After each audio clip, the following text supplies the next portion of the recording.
የፋኖ ኃይሎች ከአዲስ አበባ በቅርብ ርቀት የሚገኙ 3 ከተሞችን ተቆጣጠሩ። ውጊያው ከክልሉ ለመውጣቱ ተጨማሪ አመላካች በሆነው በዚህ አውደ ውጊያም 3 ከተሞች በአንድ ዘመቻ ሙሉ በሙሉ መያዛቸው ለፋኖ ታላቅ ድል ነው ተብሏል። ቀዳሚው የግንባር መረጃችን ነው። በወሎ ቤተ አማራ አዳዲስ የውጊያ ግንባሮች ተከፍተዋል። በአውደ ውጊያዎቹ በርካታ ያገዙ ሰራዊት ከባድ ሰብአዊና ቁሳዊ ኪሳራ መድረሱ ሲገለጽ፣ በጎንደር ቀጠናም መስዋዕትነት ያስከፍል አውደ ውጊያ ተደርጓል። ቀጥታ ከግንባር ይቀርባል።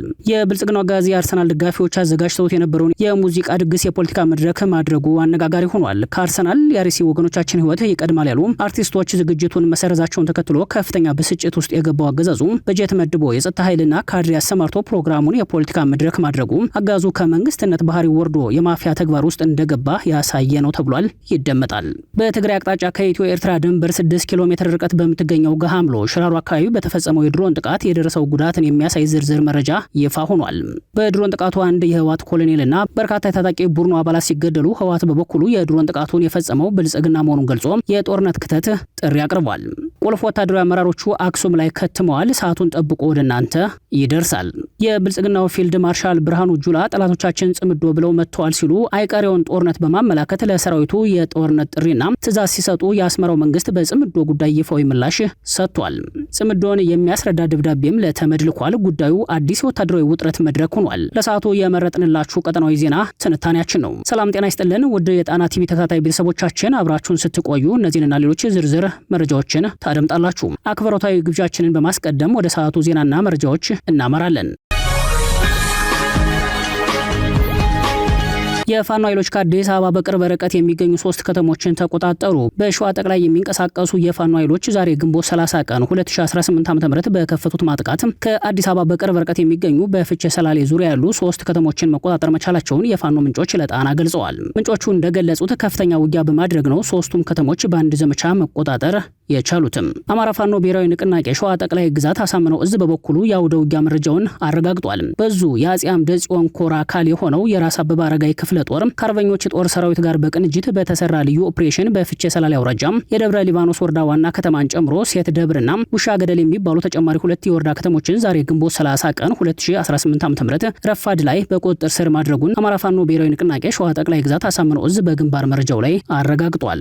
የደብረ ሊባኖስ ወረዳ የሆኑ በርካታ ነዋሪዎችን የፋኖ ደጋፊ ናችሁ በሚል ብዙዎችን ለሞትና ለስደት እንዲሁም ለከፍተኛ እስርና እንግልት በዳረጉ የወረዳው የብልጽግና አመራሮች ላይ ያነጣጠረ ጥቃት እንደተፈጸመ አክሎ ያረጋገጠው እዙ የጸጥታ ዘርፍ ኃላፊውና ሌሎች ቁስለኛ ሆነው ወደ ፍቼ ከተማ ሆስፒታል መወሰዳቸውን በቀሪ ያገዛዙ ሰራዊትና የወረዳ አመራሮች ላይ እርምጃ መወሰዱን አስታውቋል። ከአዲስ አበባ በቅርብ ርቀት የሚገኙት የፍቼ ሰላሌ 3 ከተሞች በአማራ ፋኖ ብሔራዊ ንቅናቄ ሰራዊት ቁጥጥር ስር መግባታቸውን ያረጋገጠው እዙ ውጊያው አማራ ተብሎ ከታጠረው ክልል እንደወጣ በይበልጥ የቀድሞውን የሸዋ ጠቅላይ ግዛት ማዕከል ወደ ማድረግ መሸጋገሩን ነው ያመላከተው። ከትላንት ግንቦት 29 ቀን 2018 ዓ.ም ጀምሮ እስከ ዛሬ ግንቦት 30 2018 ዓ.ም ረፋድ ድረስ በሞርተርና ዙ 23 አጅቦ ከገጠመው አገዛዝ ጋር ባደረገው ልዩ ተጋድሎ ያገዙን ኃይል ደምስሶ ከተሞቹን ሲቆጣጠር እስከ ጫጋል ከተማ ድረስ አድማሱ ባሰፋው ውጊያ ሽንፈቱን የተከናነበው የብልጽግናው ሰራዊት ራሱን ለማዳን ወደ ፍቼ ከተማ ሸሽቶ መሄዱን ነው የገለጸው።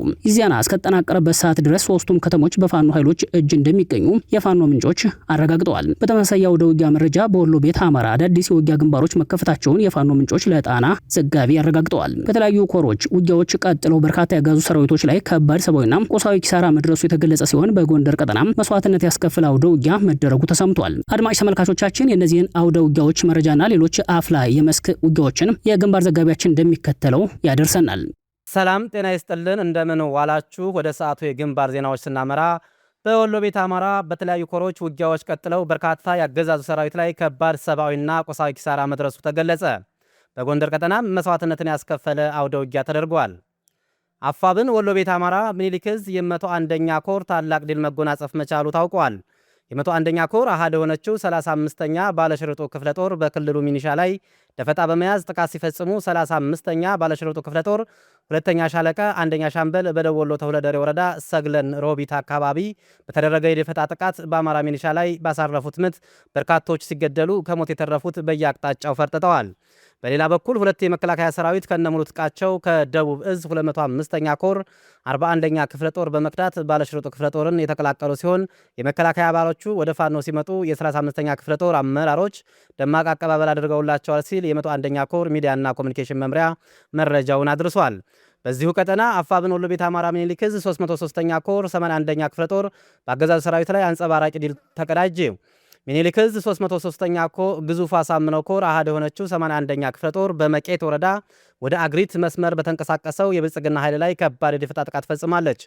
በዙ 23 እና ሌሎች የቡድን መሳሪያዎች ታጅቦ ሲጓዝ የነበረው የስርዓቱ ወንበር አስጠባቂ ሰራዊት በቁጥርና በመሳሪያ ብዛት የፋኖ ኃይሎችን ምት መቋቋም አልቻለም፣ ከመገረፍም አልተረፈም ተብሏል። በዚህ አውደ ውጊያ 8 ያገዛዙ ሰራዊት ሲወገዱ 12 ቁስለኞችን ታቅፎ ወደ ተለመደው ጉድጓዱ ፍላቂት ከተማ ምሽግ ገብቷል። የፋኖን ክንድ መቋቋም ያቃተው ደመነፍሳዊ የስርዓቱ ወንበር አስጠባቂ በፍላቂት ከተማ ንጹሐንን እያንገላታ መሆኑን ያገኘነው መረጃ ያመላክታል ሲል አፋብን ወሎ ቤት አማራ ምኒልክ ዕዝ 303ኛ ኮር የህዝብ ግንኙነት መምሪያ በግንባር መረጃው ላይ ገልጿል። በጎንደር ቀጠና ከሰሞኑ ጠንከር ያለ ሰፊ ቀጠናን የሸፈነ አውደ ውጊያ ሲካሄዱ መሰንበታቸውን መዘገባችን ይታወቃል። በዚህ አውደ ውጊያ የፋኖ አመራሮች መስዋዕትነት ሲከፍሉ አፋብን ጎንደር ጠቅላይ ግዛት በላይ ዕዝ ጉና ክፍለ ጦር የሐዘን መግለጫ አውጥቷል። ጉና ክፍለ ጦር በመግለጫው የሻለቃ ሰለሞን ጋሻው መስዋዕትነትን ይፋ አድርጓል። ከራስ ጉና ክፍለ ጦር የተሰጠ የሐዘን መግለጫ ለታላቁ አማራ ህዝብ የተከፈለ ውድ የህይወት መስዋዕትነት ሻለቃ ሰለሞን ጋሻው የ23ኛ ነበልባሉ ፎገራ ክፍለ ጦር ዋና ሰብሳቢ በ24 2018 ዓ.ም አርበኛ መምህር ሙሉቀን አለህ በተሰየመው ዘመቻ ለታላቁ ህዝባችን ነጻነት ሲል በወረታ ከተማ ከብልጽግና ቡድን ጋራ በነበረው ትንቅንቅ ያገዛዙን ኃይል ቦምብ እንደ ዳቦ በማጉረስ ከረፈረፈ በኋላ ውድ መስዋዕትነት በመሆን ታሪኩን በደምና ባጥንቱ አስቀምጦ አልፏል። ሻለቃ ሰለሞን ጋሻው በቅንነት በታማኝነት በጀግንነት እስከ ተሰዋበት ዕለት ድረስ የ23ኛ ነበልባሉ ፎገራ ክፍለ ጦር ዋና ሰብሳቢ ነበር። በጀብድነት ሰማዕት የሆነው ለጓዳችን የተሰማን ጥልቅ ሐዘን እየገለጽ ለቤተሰቦቹ፣ ለወዳጅ ዘመዶቹ እንዲሁም ለመላ ክፍለ ጦሩ አባላት መጽናናትን እንመኛለን። ነፍስህ በሰላም ከደጋጎቹ ከነ አብርሃም ጎን ትረፍ። ክብር ለትግሉ ሰማዕታት። ህልውናችንን በተባበረ ክንዳችን። አፋብን ሰሜን አማራ ቀጠና በላይ ዕዝ ሜጀር ጀነራል ባንታ አባተ 1ኛ ኮር ጉና ክፍለ ጦር ህዝብ ግንኙነት ክፍል ግንቦት 30 2018 ዓ.ም። ለጥንቅሩ ተስፋዬ ልሳኑ ነኝ ከዚያው ከትግሉ ሜዳ።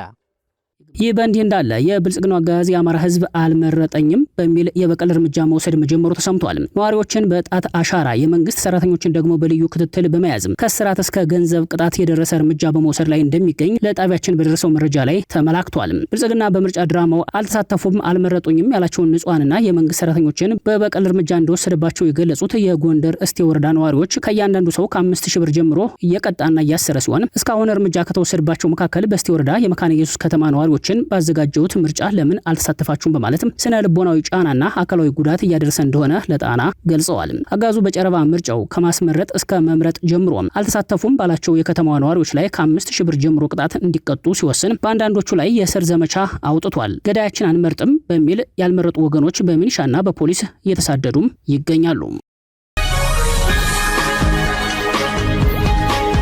የብልጽግናው አገዛዝ የአርሰናል ደጋፊዎች አዘጋጅተውት የነበረውን የሙዚቃ ድግስ የፖለቲካ መድረክ ማድረጉ አነጋጋሪ ሆኗል። ከአርሰናል የአርሲ ወገኖቻችን ሕይወት ይቀድማል ያሉ አርቲስቶች ዝግጅቱን መሰረዛቸውን ተከትሎ ከፍተኛ ብስጭት ውስጥ የገባው አገዛዙ በጀት መድቦ የጸጥታ ኃይልና ካድሬ አሰማርቶ ፕሮግራሙን የፖለቲካ መድረክ ማድረጉ አገዛዙ ከመንግስትነት ባህሪ ወርዶ የማፊያ ተግባር ውስጥ እንደገባ ያሳየ ነው ተብሏል። የአርሰናል ደጋፊዎች አዘጋጅተውት የነበረው የሙዚቃ ድግስ በአርሲ ኦርቶዶክሳውያን ላይ የተፈጸመውን ግድያ ተከትሎ በማህበራዊ ሚዲያ ድግሱን ሰርዙት የሚል ዘመቻ በመከፈቱ የህዝቡን ጥሪ ተቀብለው እንደ ድምፃዊት ራሄል ጌቱ፣ ሳሚዳንና ታደለ ሮባ ያሉ አርቲስቶች በሙዚቃ ድግሱ እንደማይታደሙ ከህዝብ ጎን መቆማቸውን ይፋ ማድረጋቸውን ተከትሎ አጋዙ በጀት መድቦ የጸጥታ ኃይልና ካድሬ አሰማርቶ ፕሮግራሙን የፖለቲካ መድረክ አድርጎት ታይቷል። እንደ ጣና መረጃ ምንጮች በዚህ የሙዚቃ ድግስ ላይ የተገኙት አብዛኞቹ የክፍለ ከተማና የወረዳ ሰራተኞች ሲሆኑ ብልጽግና በአዲስ አበባ የከተማ አመጽ ቅድመ መከላከል አድርጊያለሁ ብሎ ያሰለጠናቸው የሰላም ሰራዊት ተብሎ የሚጠሩ ምንሻዎች በሲቪል የአርሰናል ማሊያ ታድሏቸው ወደ ስታዲየሙ እንዲገቡ አድርጓል። በዚህ የሙዚቃ ድግስ ላይ ያልተገኙ ወገኖች የተከፈላቸውን አበል እንዲመልሱ መታዘዛቸውን የጣና ምንጮች ባደረሱን መረጃ ላይ ተመላክቷል። በአዲስ አበባ ከተማ አስተዳደር በለሚ ኩራ ክፍለ ከተማ ወረዳ 10 የሚገኙ ሰራተኞች በትናንትናው ዕለት በአዲስ አበባ ስታዲየም በተዘጋጀው የአርሰናል የኮንሰርት ድጋፍ ላይ ስላልተገኛችሁ በአስቸኳይ የወሰዳችሁትን የትራንስፖርትና የውሎ አበል እንድትመልሱ መባላቸውን ምንጮቻችን ገልጸዋል። በተለይም እንደ ድምፃዊ ታደለ ሮባና ሳሚዳን ያሉ አርቲስቶች የሙዚቃ ድግሱን መሰረዛቸው የማህበራዊ ሚዲያው ተጽዕኖ የስልጣኑ ስጋት የሆነበት አገዛዙ የሙዚቃ ድግሱ እንዳይቋረጥ እንደ አንድ የፖለቲካ ግብ እንዳለው ዘመቻ ወስዶት ታይቷል። ይህንን ተከትሎ ከአዘጋጆቹ ቁጥጥር ውጭ ሆኖ በብልጽግና ጋዝ የተጠለፈው የሙዚቃ ድግስ አርሰናል የሚል የእግር ኳስ ክለብ መኖሩን የማያውቁ አሊያም በሚዲያ ስሙ ሲጠራ ከመስማቱ ውጭ ስለ ክለቡ አንድም መረጃ የሌላቸው የክፍለ ከተማና ወረዳ ሰራተኞች የሰላም ሚኒሻ የተባሉ የመዲናዋ ሚኒሻዎች በሲቪል ልብስ የአርሰናልን ማሊያ በመልበስ ወደ አዲስ አበባ ስቴዲየም በራሱ ትራንስፖርት ማመላለሱን አዲስ አበባ የሚገኙ የጣና ተባባሪ ዘጋቢዎች ታዝበዋል። አዘጋጆቹ ይህንን ዝግጅት ሲያቅዱ በአርሲ ምድር የአስከፊ ጭፍጨፋ ይከሰታል ብለው እንዳልነበረና ክስተቱ ከነሱ አቅም በላይ መሆኑን በመግለጽ እጃቸውን ከሙዚቃ ድግሱ ቢያነሱም ሰው እየሞተም ቢሆን ችግኝ እንተክላለን፣ ኦርቶዶክስና ነባሩ እስልምና ለብልጽግና እድገት አይመቹም የሚል መሪ ያላቸው ያጋዙ ካድሬዎች በከንቲባ አዳነች አቤቤ ጠርናፊነት አዲስ አበባ ስቴዲየምን የፖለቲካ መድረክ አድርገውት አምሽተዋል። ከሰሞኑ በአርሲ ምድር በማንነትና በሃይማኖት ላይ ያነጣጠረ ተደጋጋሚ ጭፍጨፋ ቀጥሎ ንጹሃን በግፍ በተገደሉበት አብያተ ክርስቲያናት በእሳት በጋዩበትና መኖሪያ ቤቶች በወደሙበት ብሔራዊ ሀዘን ሊታወጅ በሚገባበት ሳምንት የብልጽግና ወንጌል አማኞች ለመሪያችን ዶክተር አብይና ለክለባችን አርሰናል ታማኝ ደጋፊ ነን የሚል መፈክር ይዘው ሲጨፍሩ ታይተዋል። ሆኖም የሚሉት የጉዳዩ ታዛቢዎች የህዝብን ህመም በካሜራ ድራማ የንጹሃንን ደምን ደግሞ በግዳጅ ሰልፈኛ ለመሸፈን የሚደረገው የብልጽግና ጋዝ የፖለቲካ ቁማር ስርዓቱ ምን ያህል የሞራል ክስረትና የውድቀት ማዕበል ውስጥ እንደሚገኝ የአደባባይ ማረጋገጫ ነው ብለውታል። እንደ ደሴና ባህር ዳር ባሉ ከተሞች ደግሞ ወጣቶች በአደባባይ ወጥተው የአርሲ ኦርቶዶክሳውያን ወገኖቻቸውን አስበዋል። በባህር ዳር የዩኒቨርሲቲ ተማሪዎች በግቢያቸው በሚገኝ አደባባይ ተቃውሟቸውን ያሰሙ ሲሆን በደሴ በ10 ሺዎች የሚቆጠሩ ምዕመናን የከተማ አደባባይ ላይ በመውጣት ሰማዕታቱን በሻማ ማብራት ስነ ስርዓት አስበዋቸዋል። ይህ ህዝባዊ መነቃቃት ፍትህን በእጁ የሚጨብጥ አዲስ ትውልድ በማዋለድ ሂደት ላይ መሆኑ ለብልጽግናው አጋዝ ከፍተኛ ሽብር ሆኖበታል። በድሮን ጥቃቱ የህወሓት ኮሎኔል መገደሉ ተሰማ። ህወሓት በበኩሉ የድሮን ጥቃቱን የፈጸመው ብልጽግና መሆኑን ገልጾ የጦርነት ክተት ጥሪ አቅርቧል። ትላንት ግንቦት 29 ቀን አጥቢያ ሌሊቱን በኢትዮ ኤርትራ ድንበር አቅራቢያ የድሮን ጥቃት መፈጸሙን መዘገባችን ይታወሳል። በትግራይ አቅጣጫ ከኢትዮ ኤርትራ ድንበር 6 ኪሎ ሜትር ርቀት በምትገኘው ገሃምሎ ሽራሮ አካባቢ በተፈጸመው የድሮን ጥቃት የደረሰው ጉዳትን የሚያሳይ ዝርዝር መረጃ ይፋ ሆኗል። በወታደራዊ መረጃው መሰረት አንድ ኮሎኔልን ጨምሮ በርካታ የህወሓት ታጣቂዎች በተከታታይ የድሮን ጥቃቱ ሲሞቱ 8 ወታደራዊ ተሽከርካሪዎች ደግሞ ሙሉ በሙሉ ወድመዋል። ከተገደሉ ታጣቂዎች መካከል ወታደራዊ አዛዦች እንደሚገኙበት የጠቆሙት የጣና ምንጮች የአርሚውን ኮር ሲመራ የነበረው የኮሎኔል ማዕረግ ያለው ወታደራዊ አዛዥ በጥቃቱ ህይወቱ እንዳለፈ ገልጸዋል። ኢትዮ ፎክስ በበኩሉ የድሮን ጥቃቱ በደረሰበት ወቅት የተገደሉት ወታደራዊ አዛዥ ኮሎኔል ሀጎስ አብርሃ እንደሚባሉ ዘግቧል። የድሮን ጥቃቱ የተፈጸመባቸው የህወሓት ታጣቂዎች አርሚ 13 እና አርሚ 50 የሚል የአደረጃጀት መጠሪያ ያላቸው ሲሆን በጥቃቱ ህይወታቸው ያለፈ ታጣቂዎች እዚያው ጥቃቱ በተፈጸመበት አካባቢ በሚገኝ የመድኃኔዓለም ቤተክርስቲያን ላይ በጅምላ መቀበራቸውን ምንጮች አክለዋል። በጉዳዩ ላይ መግለጫ የሰጠው ህወሓት የድሮን ጥቃቱን የፈጸመው የፌዴራል መንግስት መሆኑን ገልጾ ጥቃቱን ጦርነት በድጋሚ የመቀስቀስ ሙከራ ብሎታል። ጦርነቱ በማንኛውም ሰዓት እንደሚጀመር ፍንጭ የሰጠው ህወሓት ወታደራዊ አዛዦቹ ራሳቸውን ከድሮን ጥቃት እንዲከላከሉ የጥንቃቄ ትዕዛዝ አውርዷል። ህወሓት በመግለጫው ላይ ታጣቂዎቹ በኢትዮ ኤርትራ ድንበር አቅራቢያ በሌሊት ያደርጉት የነበረውን እንቅስቃሴ ዓላማ በመግለጫው ላይ ከመግለጽ ተቆጥቧል። ገለልተኛ የመረጃ ምንጮች እንደጠቆሙት ታጣቂ ኃይሉ በበርካታ ወታደራዊ ተሽከርካሪዎች ወደ ሱዳን ለመውጣት የጉዞ እንቅስቃሴ ላይ ነበር። ህወሓት በሱዳን የውክልና ጦርነት የአልቡርሃንን ጦር ወግኖ በውጊያ እንደተሰማራ አርሚ 70 የተሰኘውን ነባር ታጣቂ ኃይል ሌሎች አዳዲስ አርሚዎች እንደተቀላቀሉት ወታደራዊ ምንጮች አመላክተዋል። የሆነው ሆኖ ከድሮን ጥቃቱ በኋላ አብዛኞቹ የህወሓት ወታደራዊ አመራሮች በአክሱም ከተማ መሰባሰባቸው ታውቋል። ወጣቶችን በአስገዳጅ ወታደራዊ ምልመላ ለጦርነት ሲያዘጋጅ የከረመው ህወሓት የድሮን ጥቃቱን ተከትሎ ለትግራይ ህዝብ የአንድነትና የትግል ጥሪ በማቅረብ ተጨማሪ የጦርነት ክተት አውጇል።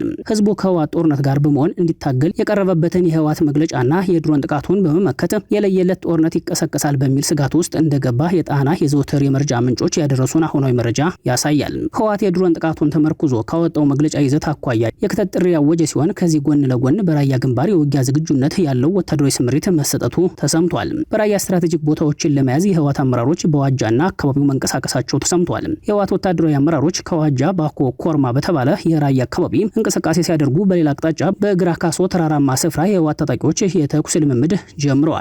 የተኩስ ልምምዱ የከባድ መሳሪያ ተኳሾችን እንደሚጨምር ወታደራዊ ምንጮች አክለው ጠቁመዋል። የብልጽግናው ፊልድ ማርሻል ብርሃኑ ጁላ ጠላቶቻችን ጽምዶ ብለው ወጥተዋል ሲሉ አይቀሬውን ጦርነት በማመላከት ለሰራዊቱ የጦርነት ጥሪና ትዕዛዝ ሰጡ። በሌላ በኩል የአስመራው መንግስት በጽምዶ ጉዳይ ይፋዊ ምላሽ ሰጥቷል። ጽምዶን የሚያስረዳ ደብዳቤም ለተመድ ልኳል። የብልጽግና ጦር ኃይሎች ጠቅላይ ኤታማዦር ሹም ብርሃኑ ጁላ ጽምዶን በተመለከተ ለመጀመሪያ ጊዜ ሊባል በሚችል መልኩ በአደባባይ ተናግረዋል። ኤታማዦሩ በአንድ በኩል ጠላቶቻችን ጽምዶ ብለው መጥተዋል ሲሉ፣ በሌላ በኩል ሊበትኑን የዶሎቱ ኃይሎች ህልማቸው መክኗል ሲሉ እርስ በርሱ የሚጣረስ ንግግር አሰምተዋል። የብልጽግናው ኤታማዦር አክለውም ማወቅ ያለባችሁ ጽምዶ አሁን የመጣ ሳይሆን የ1960ዎቹ ስትራቴጂ ነው። የ60ዎቹ ትውልድ ማለት የዛሬ ጽምዶ ማለት ነው። እሱ የደርግን ስህተት ለማረም ሲሞክር ታይቷል። የዚያን ዘመን ትውልድ ማርክሲዝም ሌኒኒዝም እያለ ታሪካዊ ጠላቶቻችንን እየጋበዘ ሞቃዲሾና ካይሮ እየሄደ የሱዳን ግብጽና ኤርትራ ቅንጅት በመፍጠር ኢትዮጵያን ከባህር በር የማባረር ዘመን ነው ሲሉ የተሰሙት ኤታማዦር ሹሙ እሳቸው በምርኮ ለተያዙበት ጦርነት ተጠያቂውን የ1960ዎቹ ትውልድ አድርገውት ታይተዋል። በኢትዮጵያ የቀድሞ ጦር ሰራዊት ውስጥ የኮማንዶ ወታደር የነበሩት የዛሬው ብልጽግና ኤታማዦር ደርግ ከጦርነት ግንባር በላይ በዲፕሎማሲ ግንባሩ የአረቡ ዓለምን አጥቶ ለኤርትራ መገንጠል ምክንያት የሆነውን ተራዛሚ ጦርነት የወንጀል ባለቤትነት ከቀድሞ አለቆቻቸው ይልቅ ለቀድሞ ማራኪዎቻቸው ሰጥተውታል። የዚያድ ባሬን ጦር መንገድ እየመራ በመምጣት እንደ ዋቅ ጉንቶ ያሉ የባሌ ተገንጣይ ኃይሎች እጃቸው እንዳለበት ታሪክ በትልቁ የጻፈው ሀቅ ቢሆንም የብልጽግናው ኤታማዦር እና እርሳቸውን የሾመው አገዛዝ ግን ለነ ዋቆ ጉቱ የብሔራዊ ጀግና ምልክት አድርጎ ሐውልት ማቆሙ ይታወሳል። በትናንትናው ዕለት በመከላከያ ትምህርትና ስልጠና ዋና መምሪያ ስር የሚገኘው የሁርሶ እጩ መኮንኖች ማሰልጠኛ ትምህርት ቤት ጀማሪ መስመራዊ መኮንኖች ባስመረቀበት ዕለት ተገኝተው ንግግር ያደረጉት ኤታማዦሩም የአሁኖቹ የኢትዮጵያ የውስጥና የውጭ ጠላቶች ላኪዎቻቸው ተላላኪዎች የውስጥ ባንዳዎች አሉ ሲሉ የተለመደ በፍረጃ የተሞላ የስጋት ንግግር ካሰሙ በኋላ ይህ ፍላጎታቸው ግን ሊሳካ አይችልም ብለዋል። የአስመራው መንግስት በበኩሉ በጽምዶ ጉዳይ ይፋዊ ምላሽ ሰጥቷል። የኤርትራን ፕሬዝዳንት ኢሳያስ አፈወርቂ አስተዳደር ጽምዶን በተመለከተ ለተባበሩት መንግስታት ድርጅት ደብዳቤ አስገብቷል።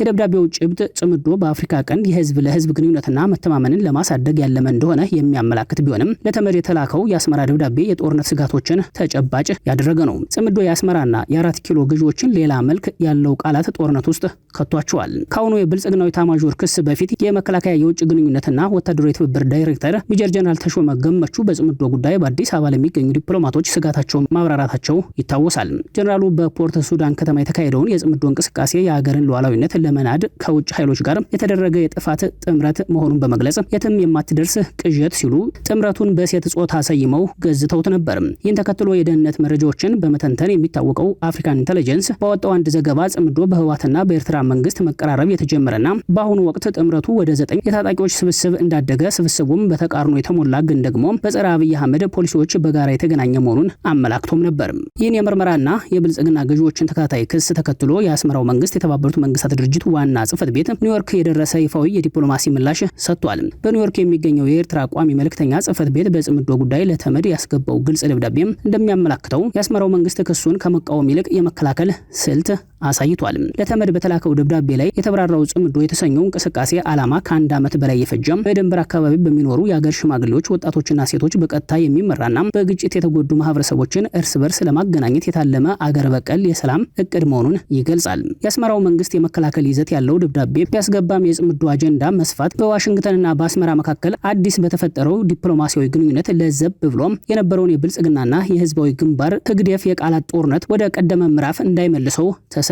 የአደባባይ ክሶቹ ባለቤት እየተሰጣቸው መምጣቱ የጦርነት ስጋቱን ዳግም ተጨባጭ እያደረገው እንደሚገኝ ተንታኞች አስተያየታቸውን በመስጠት ላይ ይገኛሉ።